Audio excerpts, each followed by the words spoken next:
आधार card इसलिए expire नहीं हो जाता कि आपने डिटेल अपडेट नहीं करी, या आपका बैंक का खाता इसलिए बंद नहीं हो जाता कि आपने मंथली डिपॉजिट जमा नहीं किया, या आपका वोटर आईडी इसलिए सस्पेंड नहीं हो जाता कि आप एक चुनाव में वोट डालना भूल गए। ठीक उसी तरह आपका मोबाइल नंबर इसलिए सस्पेंड और डीएक्टिवेट नहीं होना चाहिए कि आप एक रिचार्ज भूल गए। आपको फीलिंग 30 दिन की देते हैं लेकिन आपसे डीलिंग 28 दिन की करते हैं।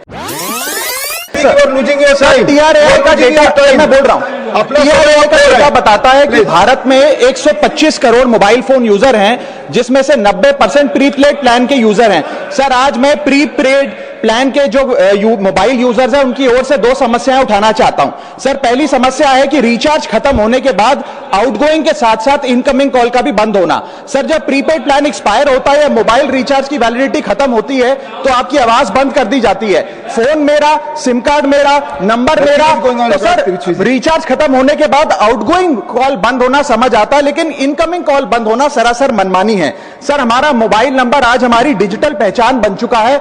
एसेंशियल कम्युनिकेशन जैसे कि UPI payment, banking, OTP, train ticket OTP, PAN Aadhaar authentication, interview का कॉल, हॉस्पिटल का कॉल, मां बाप का गांव से कॉल, तमाम चीजें इनकमिंग कॉल और इनकमिंग एसएमएस से आती है, और वो इसलिए बंद कर दिया जाता है कि इंसान एक रिचार्ज कराना भूल गया। सर, इनकमिंग कॉल बंद करना is not stopping of a service, ये हमारे राइट टू कम्युनिकेशन को स्टॉप करने जैसा है। सर, जैसे आपका आधार कार्ड इसलिए एक्सपायर नहीं हो जाता कि आपने डिटेल अपडेट नहीं करी, या आपका बैंक का खाता इसलिए बंद नहीं हो जाता कि आपने मंथली डिपॉजिट जमा नहीं किया, या आपका वोटर आईडी इसलिए सस्पेंड नहीं हो जाता कि आप एक चुनाव में वोट डालना भूल गए। ठीक उसी तरह आपका मोबाइल नंबर इसलिए सस्पेंड और डीएक्टिवेट नहीं होना चाहिए कि आप एक रिचार्ज भूल गए। सर, मैं सदन में फ्री आउटगोइंग की मांग नहीं कर रहा, फ्री डेटा की मांग नहीं कर रहा, लेकिन इनकमिंग कॉल फैसिलिटी की गारंटी होनी चाहिए। मेरी 3 स्पेसिफिक मांग है। पहली, प्रीपेड मोबाइल कनेक्शन में इनकमिंग कॉल और इनकमिंग एसएमएस कम से कम 1 साल तक कंटिन्यू रहे, चलता रहे from the date of the last recharge, ताकि एसेंशियल कम्युनिकेशन चलती रहे।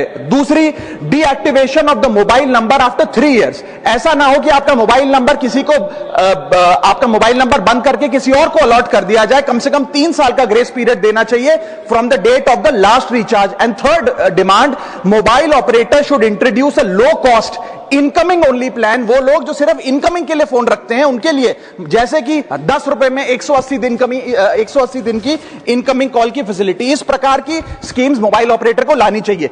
दूसरी समस्या जो प्रीपेड कस्टमर्स फेस करते हैं वो है टेलीकॉम ऑपरेटर का 28 दिन का मंथली रिचार्ज। साल में सर महीने 12 होते हैं, लेकिन 28 दिन की रिचार्ज के माध्यम से 13 टाइम्स रिचार्ज कराना पड़ता है। कैसे सर? 28 दिन into 13 times is equal to 364 days. ये एक बड़ी क्लेवर स्ट्रैटेजी है जिसके चलते आपको फीलिंग 30 दिन की देते हैं लेकिन आपसे डीलिंग 28 दिन की करते हैं। सर, दुनिया में हर जगह बिलिंग साइकिल कैलेंडर मंथ के हिसाब से होती है, 30 या 31 दिन। आपको मंथली सैलरी, लैंडलॉर्ड का रेंट, बैंक की ईएमआई, बिजली पानी गैस का बिल, तमाम चीजें 30 या 31 दिन के महीने के हिसाब से होती हैं। लेकिन ये मोबाइल ऑपरेटर, टेलीकॉम ऑपरेटर 28 दिन के महीने के हिसाब से आपको रिचार्ज प्लान बेचते हैं ताकि साल में एक अतिरिक्त रिचार्ज आपको मिल जाए। मैं उम्मीद करता हूं कि इसे भी समाप्त किया जाएगा। घोष जी प्लीज।